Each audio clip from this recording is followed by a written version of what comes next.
Hello friends, welcome to our Sayali fashion designer channel आणि मी आहे सायली।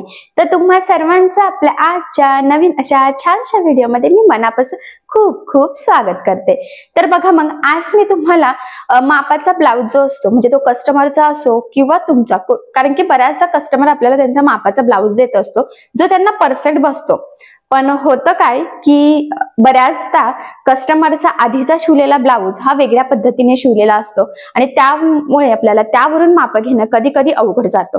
सो त्यासाठी काय करावं तर हे आज मी तुम्हाला सांगणार आहे।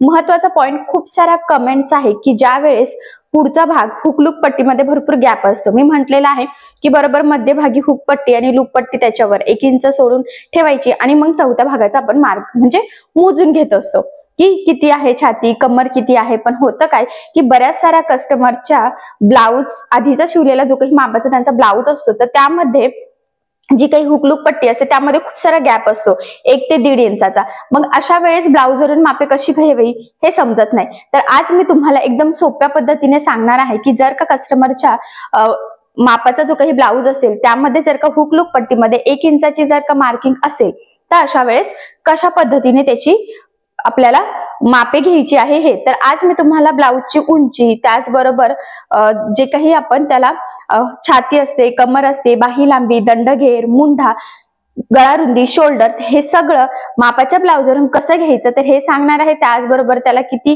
मार्जिन, लुजिन वगैरे ऍड करायचं आहे तर हे सगळं आज आपण सविस्तर बघणार आहोत, ठीक आहे। सो चला मग आता वेळ न घालवता आपण आपल्या आजच्या महत्त्वाच्या अशा व्हिडिओला सुरुवात करूयात आणि हा व्हिडिओ तुम्ही स्किप न करता नक्की बघा, जेणेकरून तुम्हाला कस्टमरचा जो काही मापाचा ब्लाउज असेल तर त्यावरून कशा पद्धतीने मापे घ्यावी तर हे सहजच लक्षात यावं यासाठी, ठीक आहे। तर हे बघा, इथे तुम्ही बघू शकतात की मी कटिंगसाठी इथे ब्लाउज पीस घेतलेला आहे। साडीवरचा हा ब्लाउज पीस आहे, त्याला बघा छान अशी लेस सुद्धा आहे।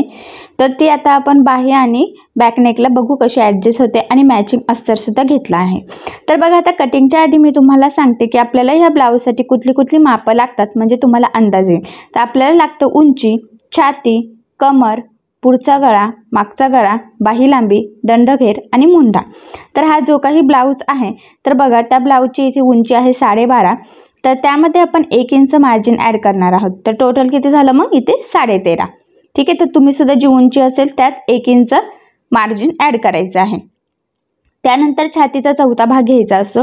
इथे छाती आहे 32, तर 32चा चौथा भाग होतो 8, 8 चौक 32 अधिक 1.5 इंच मार्जिन म्हणजे किती झाले ते टोटल 9.5, ठीक आहे। म्हणजे छातीची घडी झालेली आहे आपले इथे 9.5 इंच। त्यानंतर कमर आहे 26.5, तर ते आपल्याला फिटिंगच्या टाईमलाच लागणार आहे। पुढचा गळा आहे 5.5, त्यामध्ये अर्धा इंच आपण मार्जिन ॲड करणार म्हणजे किती झालं 6। मागच्या गळ्यात सुद्धा अर्धा इंच ॲड करायचं तर ते झालं 8.5, ठीक आहे। तर तुम्ही पण जेवढा गळा असेल त्यामध्ये अर्धा इंच ॲड करायचं। आता बाही लांबीमध्ये सुद्धा बघा इथे अर्धाच ॲड करायचा आहे, कारण की हा आहे अस्तरचा ब्लाउज, त्यामुळे बिना अस्तरला आपण 1.5 इंच ॲड करत असतो। दंडघेर फिटिंगला लागेल आणि हा जो काही 14.25चा मुंडा आहे तर तो आहे फिटिंगचा, म्हणजे फिटिंग करताना तो कसा मेजर करायचा ते सांगेल। कटिंगच्या वेळेस वेगळा टाकायचा असतो, तर आता मी ते कटिंग करताना किती मुंडा टाकायचा तर ते पुढे सांगणारच आहे, ठीक आहे। तर बघा, अशा पद्धतीची ही मापं आहे आणि त्यामध्ये किती मार्जिन ॲड करायचं तर हे सुद्धा मी तुम्हाला सांगितलं आहे। तर तुम्ही सुद्धा सेम तसंच मार्जिन ॲड करायचं आहे, फक्त तुमची उंची, छाती, कमर ही जी काही मापं आहेत तर ती वेगळी असणार आहे, ठीक आहे। तर चला मग आता ही मापं टाकून आपण कटिंगला सुरुवात करूयात आणि तुम्ही तुमची जी काही मापं असेल तर ती मापं टाकून कटिंग करायची आहे। मी ज्या स्टेप बाय स्टेप करणार आहे सेम त्याच पद्धतीने। तर बघा, मग हा जो काही ब्लाउज आहे तर हा आहे अस्तरचा ब्लाउज। तर ज्यावेळेस अस्तरचा ब्लाउज असतो तर त्यावेळेस सगळ्यात आधी आपण अस्तर कटिंग करत असतो, तर इथे सुद्धा आता सगळ्यात आधी आपण अस्तरची कटिंग करून घेणार आहोत। तर बघा, ह्या पद्धतीने हे जे काही अस्तर आहे तर ते आपण आधी ओपन करूयात।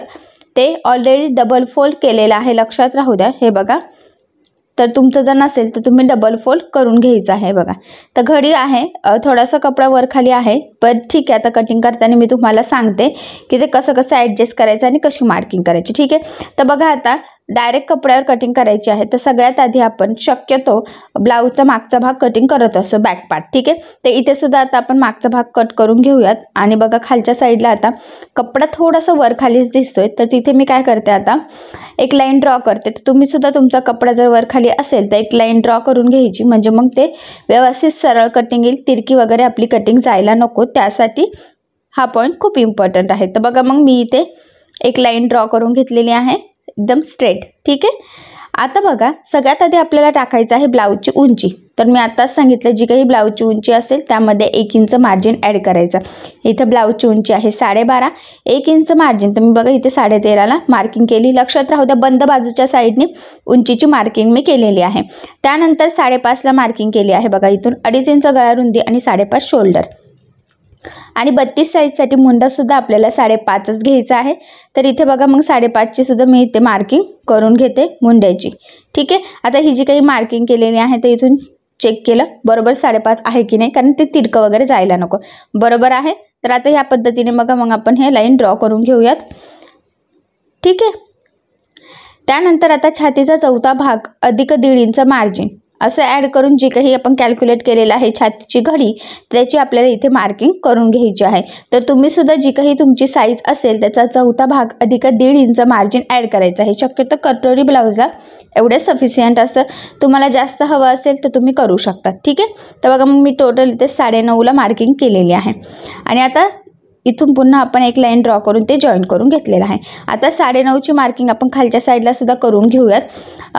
बरेच जण कमरेचा चौथा भाग अधिक पुन्हा टक्सची मार्किंग परत मार्जिन असं ॲड करतं। ॲक्च्युली ते बऱ्याचदा जवळजवळ सेमच येतं, जास्तीत जास्त अर्धा पाऊण इंचाचा फरक पडू शकतो। बट जर का छातीच्या घडीचीच जर का तुम्ही मार्किंग केली तरी सुद्धा ते परफेक्ट येतं, तुम्हाला डबल कॅल्क्युलेट करायची गरज पडत नाही। त्यामुळे अशी मार्किंग तुम्ही करू शकता, कारण की फिटिंग तर आपण बरोबर जे आहे तेच टाकणार आहोत, ठीक आहे।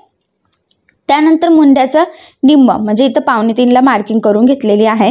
आणि आता बॅक साईडचा मुंड्याचा शेप द्यायचा आहे, त्यामुळे बघा असं क्रॉसमध्ये 1.5ला मार्किंग करायची आहे, ठीक आहे। आणि आता मागच्या मुंड्याचा जो काही आकार आहे तर तो आपण इथे देऊन घेऊयात बघा ह्या पद्धतीने बरोबर, ठीक आहे। तर बघा आता मागच्या भागाची आपली पूर्ण इथे मार्किंग करून झालेली आहे।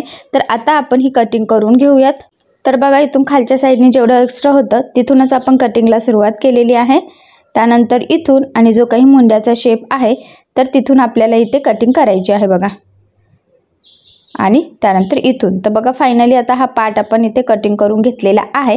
तर आता मागचा भाग झालेला आहे, तर आता आपल्याला पुढच्या भागाची इथे कटिंग करायची आहे। पुढच्या भागाची कटिंग करण्याच्या आधी सगळ्यात आधी आता बघा बंद बाजूच्या साईडने हा पार्ट ठेवायचा आहे आणि मागचा भाग जेवढा आहे तेवढी आपण सगळ्यात आधी एक मार्किंग करून घेऊयात। आणि त्यानंतर त्यामध्ये काय काय चेंजेस करायचे तर मग ते मी तुम्हाला इथे सांगेलच, ठीक आहे। हे बघा आता ही मार्किंग करून झालेली आहे। त्यानंतर मग आता जो काही मुंडा आहे तर त्याची मार्किंग आपण इथे करून घेऊयात, कारण की मागचा मुंडा आणि पुढचा मुंडा हा वेगवेगळा असतो त्यामुळे, ठीक आहे। तर बघा मग इथे मी ड्रॉ करून घेते आणि जो काही पुढचा मुंडा आहे तर त्याचा शेप देऊन घेणार आहे इथे। तर तुम्ही सुद्धा आधी बॅक पार्ट ठेवून जी काही मार्किंग केलेली आहे त्यानंतर सगळ्यात आधी मुंडाचा शेप द्यायचा। तर बघा त्याचं निम्म 2.25ला मार्किंग केली आणि इथून क्रॉसमध्ये आता आपल्याला 1 इंचाला मार्किंग करायची आहे। लक्षात राहू द्या बॅक साईडचा होतं त्यावेळेस आपण 1.5 इंचाला मार्किंग केली, पुढचा आहे त्यामुळे आता इथे 1 इंचाला मार्किंग करून ह्या पद्धतीने बघा मुंड्याचा आकार देऊन घेणार आहोत, ठीक आहे। आता ही जी काही आपण मार्किंग इथे केलेली आहे तर ती थोडी डार्क करून घेते बघा मी व्यवस्थितच थोडीशी, ठीक आहे। आता काय करायचं बघा, हे झाल्यानंतर आपण जो काही गळा आहे पुढचा तर त्या गळ्याची मार्किंग इथे करून घेऊयात। आणि जो काही बघा बॅक साईडचा मुंडा आहे ना तिथे मी क्रॉस केलेला आहे, कारण की कटिंग करताना कन्फ्युजन व्हायला नको। बऱ्याचदा आपल्या गडबडीत विसरून जातो की कुठला मुंडा आहे आणि चुकून कट करू शकतो म्हणून। तर बघा 2.5 इंच गळा रुंदी घेतलेली आहे आणि इथून 6चा गळ्याची मार्किंग केली, म्हणजे 5.5 गळा होता, अर्धा इंच मार्जिन असं टोटल 6ला पुन्हा 2.5 इंच गळा रुंदीची मार्किंग आपण इथे केलेली आहे। आणि बघा मग ह्या पद्धतीने हा बॉक्स इथे ड्रॉ करून घेऊया, ठीक आहे। आता इथे कटोरी ब्लाऊज आहे आणि सिंपल गोलगळा आपण घेणार आहोत, पण कटोरीची मार्किंग ज्यावेळेस आपण करू त्यावेळेस गळ्याचा शेप देणार आहोत, आता देणार नाही। आता मार्किंग करायची आहे क्रॉस पट्टीची। तर बघा इथून 3.5ला मार्किंग करायची आहे आणि खालच्या साईडला 2.5 इंचाला मार्किंग करायची आहे। 1 इंचाचा फरक आहे, 3.5 आणि 2.5 हे लक्षात राहू द्या। आणि बघा असा थोडासा उतार आणि त्यानंतर स्ट्रेट अशा पद्धतीने क्रॉस पट्टीचा आपल्याला इथे शेप देऊन घ्यायचा आहे। एकदम सडन स्ट्रेट पण नाही आहे किंवा एकदम खूप कर पण नाही आहे, थोडा कर करत त्यानंतर तो सरळ मिळालेला आहे, ठीक आहे। आता बघा क्रॉस पट्टी जी आहे तर ती आपण ज्यावेळेस पेपर कटिंगवर कट करतो तर पेपर कटिंग ठेवून ज्यावेळेस ब्लाऊज पीस अस्तर कट करतो त्यावेळेस आपण अर्धा इंच क्रॉस पट्टी ही एक्स्ट्रा कट करत असतो, त्यामुळे मग ती आता खाली अर्धा इंच आपण वाढवून घेऊयात, म्हणजे नंतर वाढवण्याचा गरज पडणार नाही आणि आपला कपडासुद्धा वेस्ट जाणार नाही. ठीक आहे, लगेचच वाढवून घेतली, अर्धा इंचाची मार्किंग केली आणि आता इथे लाईन ड्रॉ करून हे मॅच करून घेते बघा मी. ठीक आहे, तर म्हणजे फायनल आता आपली क्रॉसपट्टी म्हणजेच तुम्ही योगपट्टी पण बरेच जण म्हणतात, तर त्याचीसुद्धा इथे मार्किंग आपली झालेली आहे. ठीक आहे, लक्षात राहू द्या डबल कपडा आहे त्यामुळे प्रत्येक पार्ट डबल निघणार आहे. त्यानंतर आता बघा कटोरीची मार्किंग करायची. गळ्याच्या वरती 1 इंचाला मार्किंग केली. त्यानंतर आता बघा इथून आपल्याला 32 साईजसाठी 4ला मार्किंग करायची आहे. तर मी 28 साईजपासून आपण जी काही 44, 48 साईज असते तोपर्यंत किती मार्किंग करायची याचा कटोरी चार्ट डिटेलमध्ये टाकलेला आहे. ठीक आहे, त्यानंतर बघा आता मुंड्यापासून आपल्याला 3 मार्किंग करायची, 1 2, 1 2.25 आणि 1 2.5. ठीक आहे, कुठलीही साईज असो हे 3 मार्किंग करून घ्यायचे आणि त्यानंतर हे 3 पॉईंट जॉईन करायचे. आता हे 2 पॉईंट जोडताना आपला कर्व ज्यामधून जाईल तो पॉईंट आपला फायनल. तर बघा इथे 2.25 मधून आपला कटोरीचा हा कर्व गेलेला आहे, म्हणजे मुंड्यातला आणि कटोरीतला आपला अंतर किती झालेलं आहे ते 2.25. ते साईजनुसार चेंज होतं, ते डिपेंड असतं तुमची उंची किती आहे ब्लाऊजची, ब्लाऊजचा गळा किती आहे त्यावर ते डिपेंड असतं. ठीक आहे, तर बघा मग या पद्धतीने कटोरीचा आकार दिला आणि गळ्याला सुद्धा आकार देऊन घेतलेला आहे. तर नक्कीच तुमच्या लक्षात आलेलं असेल. तर बघा इथं फायनल आपली ही कटोरी ब्लाऊजची सुद्धा मार्किंग इथे करून झालेली आहे. आता आपण ही जी काही मार्किंग केलेली आहे तर हे कटिंग करून घेऊयात. ठीक आहे, तर बघा आता ही जी काही कटोरी आहे तर ती आपल्याला वाढवावं लागणार आहे, पण ती कशी वाढवायची हे मी तुम्हाला पुढे सांगते.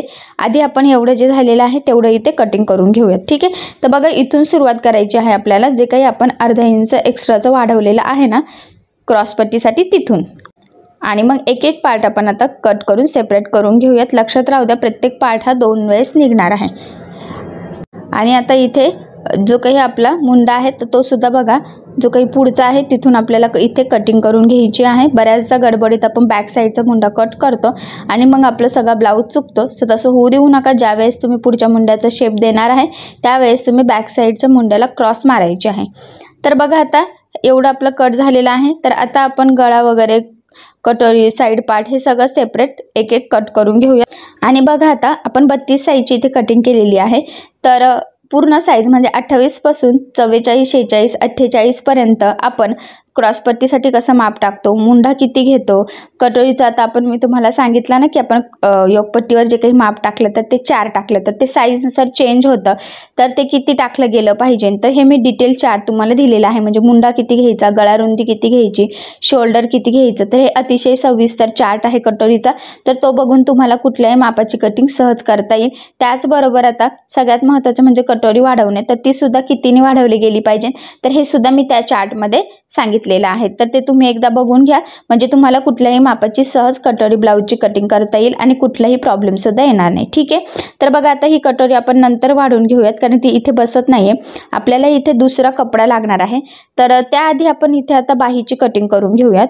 तर बघा इथे मी 4 पदरी फोल्ड केलेला आहे. बघा 4 पदरी आहे, लक्षात राहू द्या, कारण की दोन्ही बाही आपल्याला सोबतच इथे कटिंग करून घ्यायची आहे. तर बघा इथे आपण छातीची घडी टाकत असतो, म्हणजे बाहीची घडी कशी कॅल्क्युलेट करतो, छातीचा चौथा भाग म्हणजे 8 चौक 32. तर इथे आपण 8ला मार्किंग करणार आहोत. तर जेवढं लागणार आहे तेवढंच आपण फोल्ड केलेलं आहे, म्हणजे बाकीचा उरलेला कपडा आपल्याला हुकलूक पट्टी, क्रॉस पट्टी, गळ्याची पायपिंग असो किंवा गळापट्टी काय काय लावणार आहे त्यासाठी लागेल म्हणून. तर एक लाईन मी बघा आधी सरळ ड्रॉ केली, कारण की हा जो काही कपडा आहे तर हा थोडासा वरखाली आहे त्यामुळे. आणि बघा इथून आता मी छातीचा चौथा भाग म्हणजे 8 चौक 32, 8ला मार्किंग केलेली आहे. ठीक आहे, बाहीची घडी अशीच असते, त्याच्यात आपल्याला मार्जिन ॲड करायची गरज नसते. त्यानंतर इथून जो काही तुमची बाही असेल त्यामध्ये अर्धा इंच मार्जिन ॲड करायचं. तर बाही होती 5, तर अर्धा इंच मार्जिन म्हणजे किती झालं 5.5. तर 5.5ला इकडनं पण मार्किंग केली आणि इकडनं सुद्धा मार्किंग आता 5.5 इंचाला आपण करून घेऊयात. आणि त्यानंतर काय करायचं, आता वरच्या साईडला सुद्धा जी काही बाहीची घडी आहे म्हणजे 8, तर 8ची सुद्धा मार्किंग करून घेऊयात, म्हणजे हा बॉक्स आपला सरळ येईल. आणि बॉक्स सरळ आला की आपली कटिंग वगैरे शक्यतो चुकत नाही. जर का तिरकं गेलं तर मग कटिंग पण तिरकी जाण्याचे चान्सेस असतात, त्यामुळे मग आठवणीने व्यवस्थित ते स्टेप बाय स्टेप चेक करून घ्यायचं. ठीक आहे, त्यानंतर बघा आता आपल्याला इथून मी 1 इंचाची मार्किंग केली. ठीक आहे, त्यानंतर इथून कॅप हाईट घ्यायची आहे आपल्याला, तर इथे मी 2.5 घेणार आहे. तुम्हाला जर खालचा पोर्शन कमी हवा असेल तर तुम्ही 3 सुद्धा घेऊ शकतात किंवा 2.25 सुद्धा घेऊ शकता. त्यानंतर इथून आतल्या साईडने 1 इंचाला मार्किंग केली बघा. आणि खालच्या साईडला सुद्धा 1 इंचाला मार्किंग केलं, म्हणजे 1 इंचाचे 3 मार्किंग आपण इथे करून घेतलेली आहे. ठीक आहे, तर बघा ही जी काही कॅप हाईट आहे तर त्याचा सुद्धा मी बाहीचा चार्ट टाकलेला आहे. तर बाही लांबी 1.5 पासून तर 14-15 पर्यंत असेल तर कशा पद्धतीने किती कॅप हाईट घेतली पाहिजे तर ते मी डिटेल सांगितलेलं आहे. तर बघा ह्या पद्धतीने मग ह्या दोन्ही लाईन आपण ड्रॉ करून घेतल्या आणि त्यानंतर आता ही जी काही लाईन आहे तर त्याचं आपल्याला घ्यायचं आहे निम्म. तर हे आहे 6.25 जवळजवळ बघा. तर त्याचं निम्म घ्यायचं आहे. तर त्याचं निम्म किती होतं बघा, आता 3.5 आणि 3.5 7 होतं. तर 3.5ला 1 लाईन मी इथे कमी घेतलेली आहे, कारण की 7ला 2 लाईन कमी आहे म्हणून. आणि त्यानंतर पुन्हा त्याचं सुद्धा निम्म घ्यायचं आहे बघा. तर 1.5 आणि पुढे थोडंसं आपण असं 1.25 म्हटलं तरी सुद्धा चालेल. ठीक आहे, अशा पद्धतीने मार्किंग केली. त्यानंतर बघा हे जे काही छोट्या छोट्या मार्किंग आहेत तर त्याच्या इथून अर्धा इंच वरती आणि इथनं अर्धा इंच खाली असं मार्किंग करून घेतलेलं आहे बघा. आणि आता आपल्याला जो काही बाहीचा शेप आहे तर तो इथे ड्रॉ करून घ्यायचा आहे. तर तो इथून बघा गेलेला आहे बघा, इथे पुन्हा तो असा गोलाकार आपल्याला मॅच करायचा आहे. तर बघा मग परफेक्ट बाहीची मार्किंग आता आपण इथे करून घेतलेली आहे. तर आता कटिंगला सुरुवात करूयात. तर बघा 1 इंच जे आतमध्ये घेतलं होतं तर तिथून कटिंगला सुरुवात करायची. त्यानंतर इथून 1 इंच सरळ आणि त्यानंतर बघा ही जी काही स्ट्रेट लाईन आहे तिथून कट करायचा आहे. कर लगेच कट करायचा नाही आहे आणि जो दुसरा कर आहे तर तो लगेच कट करायचा. ठीक आहे, लक्षात राहू द्या, पहिला करायचा नाही दुसरा करायचा आहे. आणि दुसरा कधी कट करायचा तर ते मी तुम्हाला सांगते, म्हणजे जो पहिला केलेला नाही आहे. ॲक्च्युली असं लक्षात ठेवलं ना की कडेकडेने जे दिसेल त्याची कटिंग केली तरी सुद्धा चालेल. ठीक आहे, कारण की हा आतला कर आहे ना म्हणून. मग एवढं कटिंग झाल्यानंतर बघा बरोबर हे 2 स्लीव्ज आपल्या इथे रेडी होत आहे. तर त्या आपल्याला इथे ह्या पद्धतीने ओपन करायचे आहे आणि जो काही पुढचा कर आहे बघा तर तो आता कटिंग करून घेऊयात. कारण की हा आपण पुढे घेत असतो तर बॅक साईडचा वेगळा असतो, त्यामुळेच आपल्याला इथे 2 मार्किंग करावं लागतात. आणि कटिंग करताना आधी आपण फक्त एवढंच कट करतो आणि त्यानंतर ओपन करून पुढचा कर कट करत असतो. तर इथून थोडंसं बघा मी कट करून हे मॅच करून बाहीचा असा फिशसारखा शेप जो असतो तर तो देऊन घेते, म्हणजे परफेक्ट अशी आपली इथे कटिंग रेडी होईल. तर बघा फायनली आता बाहीची कटिंगसुद्धा आपण इथे करून घेतलेली आहे. ठीक आहे, तर आता आपलं फक्त बाकी आहे की जी काही आपण कटोरी कट केलेली आहे तर ती आपल्याला वाढवायची आहे. तर बघा ती जी काही कटोरी आहेत तर ती आपली उरलेल्या कपड्यामध्ये शक्यतो तरी आपल्याला पुरणार नाही असं मला तरी वाटतं. हे बघा कुठूनच ती बसत नाही आहे आणि ती आपल्याला वाढवायची पण आहे. त्यामुळे मग मी आता इथे दुसराच कपडा घेते मॅचिंग. तर मला लक्षात राहू द्या, शक्यतो डायरेक्ट कपड्यावर कटिंग करायची असली की थोडासा आपल्याला कपडा हा एक्स्ट्रा लागत असतो, कारण की हा जो काही कटोरी आहे आता आपली ही मूळ कटोरी तर ती आपली वाढवायची आहे. तर वाढवलेली कटोरी जी आहे त्यासाठी आपल्याला कपडा लागणार आहे आणि जी काही मूळ कटोरी आपण डायरेक्ट कपड्यावर कट केलेली आहे ती तर आपली वेस्टच जाणार आहे. ठीक आहे, त्यामुळे मग थोडासा कपडा आपल्याला एक्स्ट्रा लागू शकतो नेहमीच्या कटिंगपेक्षा. ठीक आहे, तर बघा इथे डबल फोल्ड कपडा घेतलेला आहे मी, कारण की 2 कटोरी आपल्याला सोबतच कटिंग करायची आहे आणि ह्या पद्धतीने आपण इथे कटोरी ठेवणार आहोत. तर सगळ्यात आधी बघा आता ही जी काही कटोरी आहे तर ती आपल्याला 1.25 इंचानी वाढवायची आहे, म्हणजे 1 आणि 2 लाईन. तर 1 आणि 2 लाईनला बघा मी इथे मार्किंग करून घेतलेली आहे आणि त्यावर आपल्याला बघा आता ह्या पद्धतीने ती कटोरी ठेवून घ्यायची आहे, इथून अशी क्रॉसमध्ये.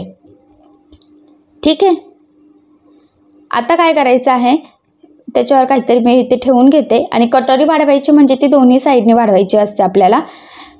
तर बघा इथनं आता जिथून आपण 1.25ची मार्किंग केली तिथून एक मार्किंग केली मी अर्धा इंचाला खाली. ठीक आहे, नीट मोजून घेतलं पुन्हा. आणि आता दुसऱ्या साईडने सुद्धा आपल्याला 1.25ची मार्किंग करायची आहे, म्हणजे जेवढ्या इंचानी कटोरी वाढवायची असते तर ती मार्किंग आपल्याला दोन्ही साईडला करायची. तर बघा स्टार्टिंगला गेली, त्यानंतर इकडनं सुद्धा 1.25ला करून घेतली. आता साईजनुसार प्रत्येक कटोरी ही वेगवेगळी वाढवायची असते. ठीक आहे, तर त्याचा चार्टसुद्धा मी म्हणजे कटोरी चार्टमध्ये सांगितलं आहे कुठली किती इंचानी वाढवली गेली पाहिजे. तर बघा इथून आता क्रॉसमध्ये आपण ही लाईन बरोबर कटोरीला टच करत इथून स्ट्रेट अशी ड्रॉ केलेली आहे. स्ट्रेट म्हणण्यापेक्षा ती थोडीशी तिरकी आहे पण ती दिसायला सरळ आहे, एकदम वाकडी तिकडे वगैरे नाही आहे. आणि इथून पुन्हा 1.25ला एक व्यवस्थित शार्प अशी आपण मार्किंग करून घेतलेली आहे. ठीक आहे, कारण की भरपूर चॉक फिरला जातो त्यामुळे आपल्याला एक्झॅक्ट मार्किंग कळत नाही, त्यामुळे शक्यतो पुन्हा मार्क करून घ्यायचं. त्यानंतर बघा आता जो काही वरचा म्हणजे गळ्याचा पार्ट आहे तर तो आपल्याला आहे तसाच मार्किंग इथे करून घ्यायची आहे. फक्त ती आता आपल्याला वरच्या साईडने साधारणतः अर्धा इंच म्हटलं तरी चालेल एवढी वाढवून घ्यायची आहे. ठीक आहे, तर बघा मी वाढवून घेतली आहे वरती. आणि आता हा पॉईंट आणि खालचा पॉईंट आपल्याला जसं आपण कटोरीचा आकार देतो सेम त्याच पद्धतीने बघा जोडून घ्यायचा आहे. तर या पद्धतीने मी बघा व्यवस्थित कटोरीचा आकार आता इथे देऊन घेतलेला आहे. ठीक आहे, आता आपली ही कटोरीचा शेप देऊन झालेला आहे. जो पूर्ण वाढवलेली नाही आहे, पण जो मेन बेसिक शेप आहे तर तो तरी इथे देऊन झाला. आता आपण मूळ कटोरी साईडला ठेवू शकतो. ठीक आहे, तोपर्यंत ती हलवायची नाही, प्रॉपर व्यवस्थित ठेवायची. त्यानंतर ही जी काही लाईन आहे तर त्याचं आपल्याला इथे निम्म घ्यायचं आहे. तर बघा, मग मी त्याचं इथं निम्म्याला मार्किंग करून घेतली आणि जी सेंटरची मार्किंग केली तिथून 1.5 इंच खाली आपल्याला मार्किंग करायची आहे. त्यानंतर इथलं डिस्टन्स 4.5 येते आणि इथून इथपर्यंत पण येते का 4.5? हो, येते. तर ते एकदा मोजून घ्यायचं आणि त्यानंतरच ह्या लाईन ड्रॉ करायची आहे. जर का कमी जास्त असेल तर पॉईंट थोडासा हलवून ते व्यवस्थित सेंटरला येईल याची काळजी घ्यायची, कारण की कटोरी व्यवस्थित असेल तरच मग कटोरीचा टक्स वगैरे परफेक्ट येतो आणि कटोरी फिटिंगला सुद्धा आपल्याला प्रॉपर बसते. ठीक आहे, तर बघा हे पॉईंट आता आपण इथे जोडून घेतलेले आहे आणि फायनली आपण इथे कटोरी, आपली फायनल जी काही वाढवलेली कटोरी असती तर ती इथे तयार झालेली आहे. तर आता बघा इथून कडेकडेने आपण कटिंग करून घेऊयात. तर बघा इथनं आपण कटिंगला सुरुवात केली आहे. नीट लक्षात ठेवा मी कुठून मार्किंग केली होती आणि कशी कटिंग केलेली आहे ते, आणि इथून फायनली गळ्याचे तिथून कट केलेलं आहे. ठीक आहे, तर बघा मग फायनली आता आपण मूळ कटोरीपासून कटोरी वाढवून घेतलेली आहे. तर ती आता जी काही मूळ कटोरी आहे तर ती साईडला ठेवायची, नाही तर बऱ्याचदा कन्फ्युजन होतं. तर बघा फायनली पूर्ण अस्तरची आपली इथे कटिंग झालेली आहे. तर आता आपल्याला अस्तर ठेवून ब्लाऊज पीसचा कपडा कटिंग करून घ्यायचा आहे. त्यासाठी सगळ्यात आधी बघा जी काही लेस असेल तुमच्या ब्लाऊज पीसला तर ती तुम्ही कट करून घ्यायची आहे आणि मगच बाकीचा ब्लाऊज पीस कट करायचा. म्हणजे मग ती काढून घेतली की मग तुम्हाला बघता येईल की बाहीला पुरते का बॅकनेकला पुरते, कशी पुरते, त्यानुसार ते ॲडजस्ट करायला. ठीक आहे, तर बघा इथे मी हा कपडा डबल फोल्ड करून घेतलेला आहे आणि सगळ्यात आधी आता आपला जो काही मागचा भाग आहे तर तो आपण ठेवून घेऊया. तर बघा बंद बाजूच्या साईडने ठेवलेला आहे. सगळ्या साईडने थोडंसं मार्जिन ठेवत आपल्याला आता हे कट करायचं आहे. लक्षात राहू द्या, अस्तरची कटिंग परफेक्ट असते, पण ब्लाऊज पीस आपण थोडंसं एक्स्ट्राचे मार्जिन ठेवून कट करतो, कारण ते स्टिचिंग करताना इझी जावं त्यासाठी. मागचा भाग कट झालेला आहे. आता प्रत्येक पार्ट आपण एक एक ठेवून इथे कटिंग करून घेऊयात आणि प्रत्येक पार्ट कट करताना आपल्याला थोडंसं एक्स्ट्राचं मार्जिन इथे ठेवायचं आहे. हा पॉईंट खूप इम्पॉर्टंट आहे, तर लक्षात राहू द्या. हे बघा इथून सुद्धा आता हा साईड पार्टसुद्धा आपण सगळंच थोडंसं कडेकडेने मार्जिन ठेवत इथे कटिंग करून घेतलेलं आहे.